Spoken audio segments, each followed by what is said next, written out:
আসসালামু আলাইকুম। কেমন আছেন বন্ধুরা? এটা কি বলেন তো?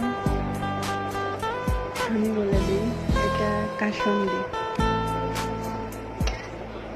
আজকে কাসুন্দি বানাইছিলাম, সেটা আর কি। পুরো রেসিপিটা দিলাম না।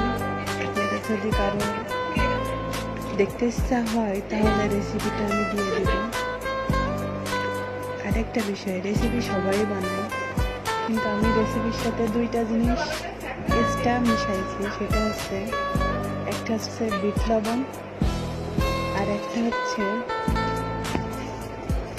Tasty salt. এই দুইটা জিনিস আমি মিক্সড করছি। মিক্সড করার কারণ আছে, কারণ এই কাসুন্দিটা দিয়ে আপনি সরিষা ইলিশ খাইতে পারবেন। এই জন্য আর কি দুইটা জিনিস মিক্সড করা।